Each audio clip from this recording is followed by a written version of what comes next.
Hello everyone, स्वागत है आपका आज की क्लास में और मैं हूं आपका नेट वाला भैया। चलिए करते हैं आज की क्लास की शुरुआत। सर आज क्या पढ़ाएंगे? आज हम लोग पढ़ने जा रहे हैं जी चैप्टर 3, जिसमें हम पहला लेक्चर कवर करेंगे कि कंपनी क्या होती है, कंपनी के कैरेक्टरिस्टिक्स क्या होते हैं और कंपनी कितने तरह की होती है। सर लास्ट क्लास में क्या खत्म किया था ये भी बता दो ताकि हम आगे का लेक्चर देख पाए। तो सर लास्ट क्लास में हमने पार्टनरशिप को खत्म किया था, जिसमें लास्ट लेक्चर हमारा था इंसॉल्वेंसी ऑफ क्या पार्टनरशिप। तो ये चीजें डिस्कशन हो चुकी है ना। आज हम शुरू करते हैं क्या, कंपनी अकाउंट। चलिए आइए चलते हैं क्लास में, देखिएगा जी। तो सर एक तो ये हो गया। आप एक छोटा सा इंफॉर्मेशन दे दूं और क्या कि आपको पता है नेट वाला भैया जो है यूजीसी नेट कॉमर्स की और पेपर 1 की दोनों की तैयारी करा रहा है, और इसके लिए क्या आपको कहीं नहीं जाने की जरूरत है। फ्री ऑफ कॉस्ट आपको यूट्यूब में आपका सारा लेक्चर्स मिलेगा। जून की तैयारी कर रहे हैं तो जरूर जाके देखिए। ऑलरेडी इंटरनेशनल बिजनेस, पेपर 1 में कम्युनिकेशन और टीचिंग के वीडियोस कंटिन्यूअसली चल रहे हैं। कम्युनिकेशन खत्म हो चुका है और अभी अकाउंट्स चल रहा है। जून तक उम्मीद है सारा सिलेबस कवर आपको यहीं करा दूंगा। रात के 8 बजे पेपर 1 और रात के 9 बजे पेपर 2 कॉमर्स की तैयारी होती है। आइए चलिए शुरू करते हैं क्लास को, बाकी आप लोग समझदार हैं। देखिएगा जी, सबसे पहला क्या बोला, कॉर्पोरेट अकाउंट्स। कॉर्पोरेट अकाउंट्स में हम किसकी चर्चा करते हैं? तो सब कंपनी की चर्चा करते हैं, कंपनी के टाइप्स, उसके बाद शेयर कैपिटल है ना, issue of share, holding company, subsidiary company, internal external, सारी की चर्चा हम आगे करेंगे एक एक करके। नहीं तो आइए आज जो है वो शुरू करते हैं कि meaning and definition of the company. तो सबसे पहले मीनिंग क्या होता है, कंपनी का मतलब क्या होता है, कहां से आया कंपनी। नहीं आइए देखते हैं। कह रहा the word company is derivative of the Latin word companies. किसका कहां से आया है जी? लैटिन वर्ड है एक कंपैनीज, या फिर किसको बोलते हैं companies, is made up to 2 words. 2 word से बना है कंपैनीज। किससे किससे बना है? एक COM कॉम, एक बना है PANIS पैनिस। तो सबसे पहले कंपनी वर्ड कहां से आया? लैटिन वर्ड कंपैनिस से आया है, और कंपैनिस 2 शब्दों से बना है, कम और पैनिस।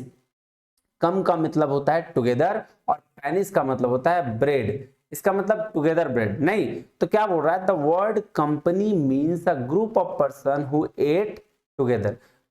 कंपनी का क्या मतलब हुआ कि एक ऐसा ग्रुप ऑफ पर्सन, यानी ग्रुप लोगों का एक ऐसा ग्रुप जहां मिलकर बैठकर लोग साथ खाएं। नहीं वैसे बोलते हैं ना, तुम्हारी कंपनी मुझे बहुत अच्छी लगती है, तुम्हारे साथ, तो वो कंपनी वर्ड से ही कंपनी बना है। तो कहां उसका मतलब क्या हुआ कि कुछ एक ग्रुप और ग्रुप में लोग साथ बैठकर खा रहे हैं। अभी तक तो ये मतलब है, लेकिन आगे और चीजें पढ़ेंगे। तो क्या बोला, basically company is the voluntary association of person formed for the purpose of earning profit with investment of capital. अभी देखिए यहां चेंज हो गया। क्या बोला, कंपनी एक वॉलंटरी एसोसिएशन ऑफ पर्सन है, मतलब कुछ लोग जुड़ते हैं। और उसको फॉर्म क्यों किया जाता है? ताकि आप फ्यूचर में अर्न कर सको प्रॉफिट जो आपने इन्वेस्ट किया है कैपिटल उसके ऊपर। नहीं हाँ जी सर। अब क्या बोल रहा है, कह रहा है it is incorporated and registered under the companies act 2013। 2013 companies act के तहत इसको रजिस्टर्ड किया जा सकता है, किया जाता है। अब आइए इसका डेफिनेशन पढ़ते हैं एक एक करके, नहीं समझ में आएगा आपको। देखिएगा जी, तो सबसे पहला डेफिनेशन क्या बोल रहा है, company is N incorporated association which is an artificial person created by law having a separate legal entity with a perpetual succession and common seat। एक एक कर को अभी हम लोग बांटेंगे। क्या बोला, कंपनी एक इनकॉर्पोरेटेड एसोसिएशन है जिसका जो एक आर्टिफिशियल पर्सन है, जो मैन मेड बनाया गया। नहीं कंपनी लॉ के द्वारा बनाई जाती है तो मैन मेड हुआ। क्रिएटेड बाय लॉ, देख लीजिए लॉ द्वारा बनाया गया। Having a separate legal entity, अपनी एक अलग पहचान है। और परपेचुअल सक्सेशन है, मतलब लगातार वो चल सकती है ऐसा मानते हैं, और उसकी अपनी एक मुहर होती है। तो ये क्या है, डेफिनेशन है। देखिए कहता है लेट अस सी सम अदर डेफिनेशन, कुछ अलग डेफिनेशन हम देखते हैं। आइएगा क्या कह रहा है, कह रहा है justice Marshall has defined a company as, क्या कह रहा है, corporation is an artificial being, invisible, intangible and existing only in the contemplation of law. तो ये जस्टिस मार्शल ने डिफाइन किया है। बोल रहा है according to your lord justice Haney ने भी कहा। ठीक है, क्या बोला, a company is an artificial person created by the law in perpetual succession and common seal. अब देखिएगा डेफिनेशन बोल रहा है, company is an association of person who contribute money और money is worth to common stock and employ and some common purpose, किसी common purpose के लिए क्या जुड़ना लोगों को एक साथ, ताकि और किस पैसा के बिहाफ में, ये क्या बोल रहा है डेफिनेशन। अब आइए चलते हैं कैरेक्टरिस्टिक्स ऑफ कंपनी, नहीं एक कंपनी की कैरेक्टरिस्टिक्स की चर्चा हम करते हैं। आइए एक एक करके करेंगे। सबसे पहला क्या, सबसे बोला the characteristics of a company are, पहला है आर्टिफिशियल लीगल पर्सन। ये ध्यान दीजिएगा, आर्टिफिशियल मतलब जो लोगों द्वारा बनाया गया है, तो लोगों के द्वारा जो बनाया गया है वो एक क्या है, एक लीगल पर्सन है। कौन, कंपनी। नहीं, आइए कह रहा है company is created by law, hence it is treated as a artificial legal person.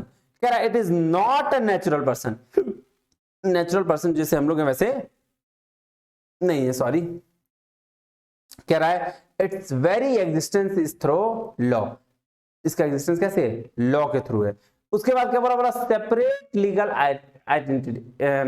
Entity है। सेपरेट लीगल एंटिटी मतलब उसकी अपनी एक अलग पहचान है, यही तो है ना एंटिटी कॉन्सेप्ट, यही कहता है नहीं, हाँ जी। और उसके बाद क्या है, अब चलते हैं, अब क्या बोल रहा है, कह रहा है it's legal existence is different from that of its members, उसके मेंबर्स से लीगल एग्जिस्टेंस है उसका कुछ क्या है, डिफरेंट है। कह रहा है hence it is not affected by changes in the membership, this means that change members does not affect A company. बोल रहा भाई साहब ऐसा है कि सेपरेट लीगल एंटिटी होने की वजह से ये इसकी अपनी अलग पहचान है, तो कंपनी में मेंबर आए जाए उससे कंपनी को कोई फर्क नहीं पड़ता, बिजनेस जो है या कंपनी जो है चलती रहती है। नहीं, हाँ जी सर। तीसरा चलें, परपीचुअल एंटिटी। परपीचुअल एंटिटी मतलब सर कंटिन्यूअसली चलता रहेगा, ऐसा मान के चलते हैं। देखिए क्या बोल रहा है, a company has perpetual entity, a company continues to be existence despite changes of members, death या इंसॉल्विंग ऑफ इट्स मेंबर्स। बोल रहा भाई साहब ऐसा है कुछ भी हो जाए, चाहे कोई मेंबर चला जाए, किसी मेंबर की डेथ हो जाए, कोई इंसॉल्वेंट हो जाए, कंपनी को उससे कोई फर्क नहीं पड़ता है। लेकिन अगर यही पार्टनरशिप की बात करें तो जैसे ही इंसॉल्वेंट हो गया उसको क्या करना होगा, डिसॉल्व कर देना होगा फॉर्म को। तो यहाँ कंपनी में इसलिए बोला जाता है क्या है, परपीचुअल एंटिटी है। अब देखिए लायबिलिटी इज लिमिटेड, ये भी बात सही है। कह रहा manager members liability is limited में हर मेंबर की लायबिलिटी क्या होती है, लिमिटेड होती है। जैसे पार्टनरशिप में नहीं थी, वहां लिमिटेड नहीं थी, वहां लिमिटेड थी, जितना चाहो उतना ले लो। कहता है to explain the liability of every shareholder of a company is limited to the amount he has fully paid on shares allotted to him, nothing beyond the amount. बोल रहा भाई साहब जितना शेयर्स आपने पेड अप किया है उतना ही आपको क्या मिलेगा, उतना ही आपको लिमिटेड लायबिलिटी मिलेगा, उससे ज्यादा लायबिलिटी लेने का आपको अधिकार नहीं है। सिंपल बात, ना उससे ज्यादा ना उससे कम, ठीक है। आइए नेक्स्ट है ना, कहता है separation between owner and ownership and management. Separation हो सकता है, तो ये कह रहा है in companies management is separated from ownership. बिल्कुल सही है, मैनेजमेंट बिल्कुल अलग होता है, ऑनर बिल्कुल अलग होता है। कह रहा है दो the share holders contribute the necessary capital and the board of directors and entrusted with the overall responsibility to run a company।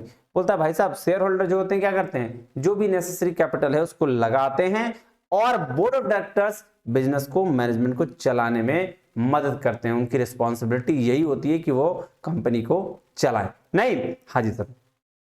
Voluntarily association of person, voluntary association of person का मतलब क्या हुआ, बोला it is a voluntary association of person for a common purpose to earn profit. बिल्कुल सही, voluntary association of person होता है, बहुत सारे लोग अलग अलग लोग होते हैं जो आके क्या एक पर्पस से जुड़ते हैं, क्या प्रॉफिट कमाना है। ट्रांसफर ऑफ शेयर, अब देखिए ट्रांसफर ऑफ शेयर तो sir public limited private limited नहीं कर सकता, पब्लिक लिमिटेड कर सकती है। तो कह रहा था shareholder contribute the capital by way of subscription of share, subscribe कर सकता है। This share can be transferable and to any third person in public limited company. सिर्फ पब्लिक लिमिटेड कंपनी क्या कर सकती है, शेयर इशू कर सकती है। कॉमन सील होता है, एक मोहर होता है, एक स्टैंप होता है, कंपनी की अपने की अलग पहचान होती है।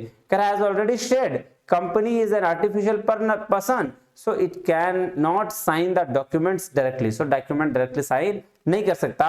और for this a company is provided with the legal arm common seal, so common seal has to be affixed in all document. In addition to it, the authorized person has to sign on behalf of the company. Authorise person कैसे sign करना है, वो company के behalf में किया जा सकता है, नहीं? हाँ जी sir. So this process solves the problem of signing the document.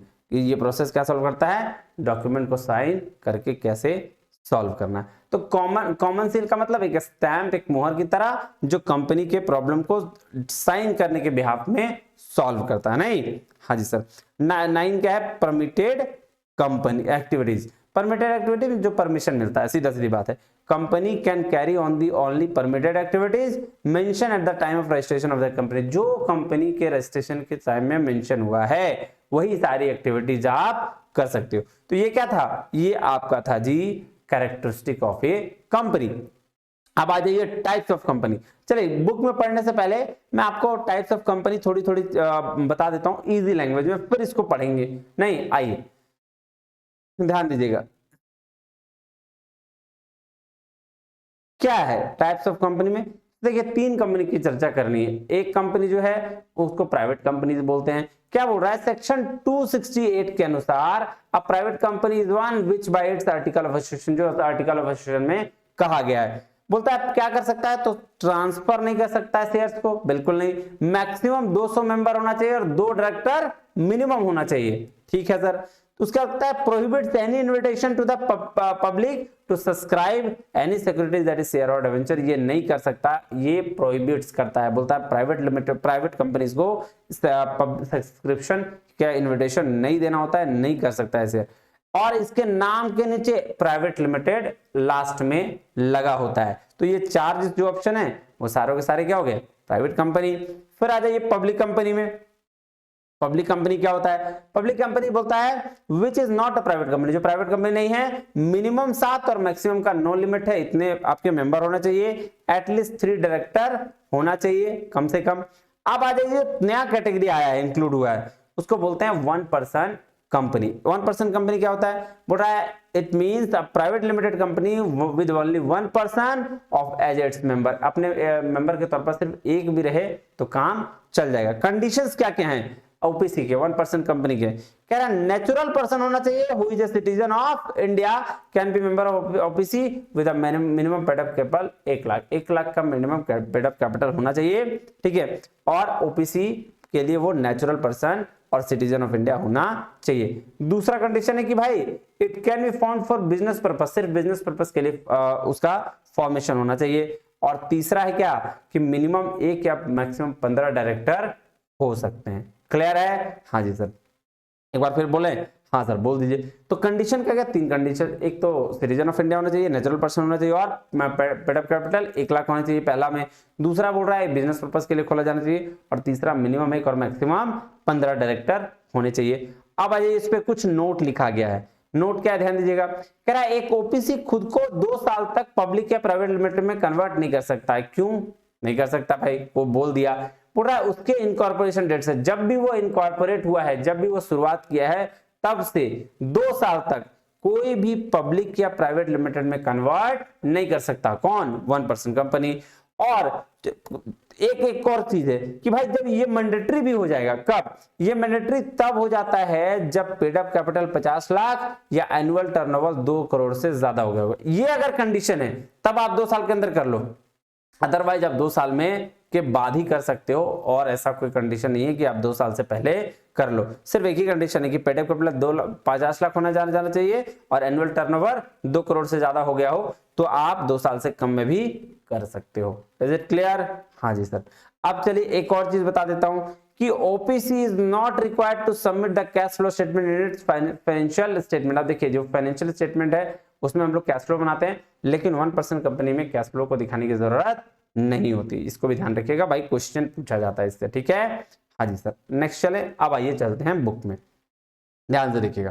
Types of company क्या बोल रहा है? पहला प्रोडक्ट प्राइवेट कंपनी क्या है? As per section 268 the Companies Act 2013, a private company is one which by its article of association जो कहता है restricts the right to transfer of shares, restrict करता है शेयर्स को ट्रांसफर से रोकने के लिए। limit the number of its 200 exclusive of past and present employees। देखिएगा ये 200 तक ही मैक्सिमम हो सकता है, चाहे वो उसमें पुराना एम्प्लॉइज को ऐड कर लो या प्रेजेंट का एम्प्लॉय को ऐड कर लो। इसको ऐड करने के बाद 200 तक हो सकता है, उससे ज्यादा नहीं होगा। कहता है prohibits any invitation to the public subscribe for any securities that is shares debenture of a company, ये नहीं कर सकता है सब्सक्राइब, बिल्कुल सही। कहता है the name of every private company must and with the words private limited, जो प्राइवेट कंपनी का नाम है वो लास्ट में प्राइवेट लिमिटेड लगा होना चाहिए। बी में क्या है, पब्लिक कंपनीज। पब्लिक कंपनी बोला as per section 271 the companies act 2013 a public company means which is not a private company, जो प्राइवेट कंपनी पब्लिक कंपनी क्या है, जो प्राइवेट कंपनी नहीं है। अब आ जाइए 1% कंपनी में, कह रहा companies act 2030 introduce a new type of entity to the existing list apart from the forming a public or private limited company. The act enables the formation of new entity 1% company। देखिएगा क्या बोल रहा है, companies act 2013 में एक नई entity की शुरुआत की गई, ठीक है, अपने पुराने लिस्ट में से, उसको बोला गया क्या 1% कंपनी। कह रहा है an OPC means a private limited company only 1% as its member, section 262। ध्यान रखिएगा ये पूछा जा सकता है, नया है। क्या बोल रहा है, कौन कौन बन सकता है, कह रहा है only natural person who is citizen of India can be a member of OPC with the minimum paid up capital of 1 lakh, it can formed for business purpose only. देखिएगा सबसे बड़ी बात कि ये थोड़ा इसको ये कर लीजिएगा, ये यहां तक 1 हो गया, ये 1 हो गया, ये हो गया 2, ठीक है, और ये हो गया 3, ये 3, ये 1। तो क्या है, पहला क्या, पहला ओनली एक वैसा नेचुरल पर्सन होना चाहिए जो किसका हो, इंडिया का हो, और मेंबर ओपीसी का वो बन सकता है जिसका minimum paid up capital 1 lakh हो। दूसरा क्या है, ये बिजनेस के लिए फॉर्म होना चाहिए। और तीसरा क्या है, तीसरा बोल रहा है it can have minimum 1 and maximum 15 director, minimum 1 director और मैक्सिमम 15 डायरेक्टर होना चाहिए। आइए कह रहा है an OPC cannot convert itself into a public limited private limited companies unless a period of 2 years has expired from the date of its incorporation and conversion in mandatory when the paid of capital share capital is increased beyond 50 lakhs or its average annual turnover during relevant period exceeds 2 crore। ध्यान दीजिएगा ये note है, इसको ध्यान सुनिएगा कि एक OPC कब भाई साहब हो सकता है पब्लिक या प्राइवेट लिमिटेड कन्वर्ट, 2 साल तक नहीं कर सकते, बशर्ते एक कंडीशन उसमें भी लगा दो, क्या कि भाई साहब अगर 50 लाख पेड अप कैपिटल हो गया आपका 1 साल के अंदर, 2 करोड़ का टर्नओवर हो गया, तब आप 1 ओपीसी से डायरेक्टली पब्लिक या प्राइवेट लिमिटेड में कन्वर्ट कर सकते हो। कह रहा है OPC is not required to submit a cash flow statement in its financial statement, moreover all the provisions related to the calling AGM, notice for general meeting, quorum for meetings, projects shall not apply to OPC. देखिएगा OPC के लिए cash flow की जरूरत नहीं है, plus तो जो provision हम एजीएम एनुअल जनरल मीटिंग के लिए करते हैं, जनरल मीटिंग के लिए करते हैं, कोरम्स के लिए करते हैं, वो सारा जरूरत ही नहीं है। सर ये सब क्यों जरूरत रहेगा, जब बोर्ड ऑफ डायरेक्टर बहुत सारे रहेंगे ही नहीं तो इसकी जरूरत क्यों पड़ेगी। तो खत्म हो गया। तो ये क्या था ओपीसी। अब नेक्स्ट क्लास, अच्छा नहीं नेक्स्ट क्लास नहीं, एक चीज और पढ़ना है, देखिए ध्यान दीजिएगा। आइए इस चार्ट के थ्रू ना बहुत अच्छे तरीके से क्लियर कर लेंगे। अभी ध्यान दीजिएगा क्या क्या डिफरेंस है बेसिस का, वो समझ में आ जाएगा आपको। बेसिस ऑफ डिफरेंस दिया हुआ है प्राइवेट कंपनी और पब्लिक कंपनी। देखिएगा नंबर ऑफ मेंबर कितना होगा, मिनिमम 2 मेंबर से और मैक्सिमम 200 मेंबर से। यहाँ पे एटलीस्ट 7 मेंबर से और मिनिमम के लिए और मैक्सिमम का कोई भी रिस्ट्रिक्शन नहीं है, मैक्सिमम लिमिट कोई रिस्ट्रिक्शन नहीं है उसमें, जितना चाहे कर सकते हैं पब्लिक ने। Invitation to the public private वाला नहीं कर सकता लेकिन पब्लिक वाला कर सकता है। Issue prospectus for inviting public for the purchase of share को इनवाइट कर सकता है, नहीं हाँ जी। Transferability of shares, sir private वाला नहीं कर सकता है ट्रांसफर, लेकिन पब्लिक वाला शेयर क्या कर सकता है, फ्रीली ट्रांसफर कर सकता है। The use of word limited, limited private limited के लिए है, इसके लिए देखिए it is compulsory to use private limited. अच्छा प्राइवेट कंपनी के लिए प्राइवेट लिमिटेड यूज किया जाता है और पब्लिक कंपनी के लिए सिर्फ लिमिटेड वर्ड यूज किया जाता है। कहता है it is compulsory to use the word limited at the end of the name, नाम के आगे लिमिटेड लगाना जरूरी होगा पब्लिक में। Compulsory of a article of association के लिए जरूरी है, कह रहा है compulsory to make their own a article of association बनाना जरूरी है प्राइवेट में। अब पब्लिक कंपनी में not compulsory to make a, यहां कंपल्सरी नहीं है article of association banana. Annual report, कह रहा है it is not compulsory to submit annual report, किसमें, प्राइवेट में, लेकिन एनुअल रिपोर्ट भाई साहब पब्लिक कंपनी में बनाना बहुत जरूरी है। कह रहा है independent directors, no arrangement for independent directors. यहाँ पे प्राइवेट कंपनी में कोई अरेंजमेंट नहीं है इंडिपेंडेंट डायरेक्टर्स के लिए, लेकिन पब्लिक कंपनी में, in public company 1/3 of the directors should be independent directors. 1/3 जो डायरेक्टर है वो इंडिपेंडेंट होना चाहिए, नहीं? हाँ जी सर। चलिए जी, आज के लिए इतना ही, मिलते हैं अगले वीडियो में, और फिर हम लोग चर्चा करेंगे शेयर्स ऑफ ए कंपनी, है ना, और उसमें शेयर्स कितने तरह के होते हैं, ये सारी चर्चाएं अगले क्लास में करेंगे। मिलते हैं अगले वीडियो के साथ, तब तक के लिए बहुत बहुत धन्यवाद। Thank you very much. जय हिंद।